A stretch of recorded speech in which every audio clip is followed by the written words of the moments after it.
आज सकाळी लवकर 7 वाजता उठूनच कपडे धुवायला बसले होते. इतकी जास्त थंडी वाजत होती ना, पण कसेबसे पटकन कपडे धुवून घेतले ना. आजकाल काय झालंय काय माहिती, ही ₹50 ची नोट जास्तच कपडे धुताना भेटायला लागली. तर इथं ती पूर्णपणे ओली झाली होती त्यांच्या पॅन्टच्या खिशामध्ये मला भेटलेली.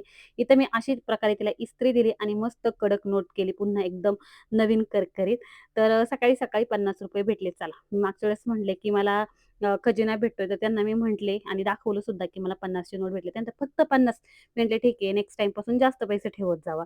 तर आता इथं कुठं आले होते बघा उन्हाने अक्षरशः इच्छा पण होत नव्हती व्हिडिओ काढायची. सकाळचे कुठेतरी बाहेर जायचं होतं म्हणूनच लवकर कपडे धुतले आणि डायरेक्टली आवरून आता इथे आलो होतो.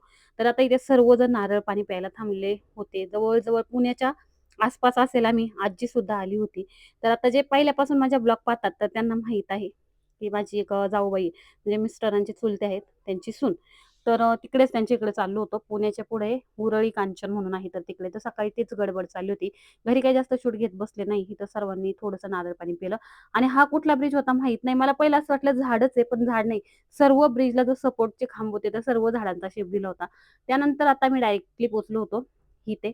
तर ती आम्हाला रस्त्याला यायला घेऊन पाहिली होती. फर्स्ट टाईम तिच्या घरी जात होतो. खूप जणी मला अशा प्रश्न करतात, की "बाबा तुझी जाऊबाई म्हणायची तर ती कुठे? तर ते जॉब निमित्ताने पुण्याच्या पुढे उरळी कांचन म्हणून आहे, तर तिथं राहतात. तर इथं जे माझे दीर आहेत, तर त्यांचा ॲक्सिडेंट झाला होता. तर त्यांना पाहण्यासाठी आलो होतो. तर बरेच दिवस चाललो होतो. तर हात फ्रॅक्चर झाल्यामुळं इथं मी पाहत होते घरामध्ये छान असं तिने छोटंसं देवघर वगैरे केलं होतं. जवळ आम्हाला पोहोचायला वाजले असतील 3-3:30 आणि स्वयंपाक वगैरे करून ठेवला होता. तर इथं ती सर्वांना आता जेवण देत होती. आता बऱ्यापैकी भूक लागली होती. अचानक जायचं ठरलं. सर्व शूटची कामं थांबवली आणि त्याच्यानंतर मग 11-11:30 वाजता निघलो होतो आणि जाईपर्यंत 3-3:30 वाजून गेले आम्हाला आणि इथे छान असं श्रीखंड, डाळ, भात, चपाती हे सर्व जेवण होतं.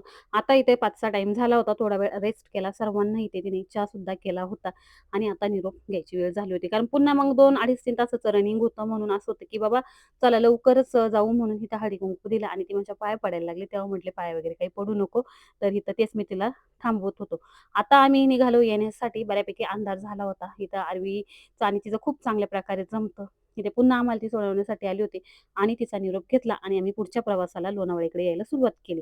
तर बाबा बाहेरच्या सिटीमध्ये गेल्यानंतर असं वाटतं, की आपण किती स्वर्गात राहतोय. म्हणजे इतकं जास्त गरम होत होतं ना, की नको इच्छा नाही. आता इथे घरी आली. घरी आल्यानंतर खूप जास्त थकल्यासारखं झालं होतं. जेवणसुद्धा सासूबाईंनी करून ठेवलं होतं.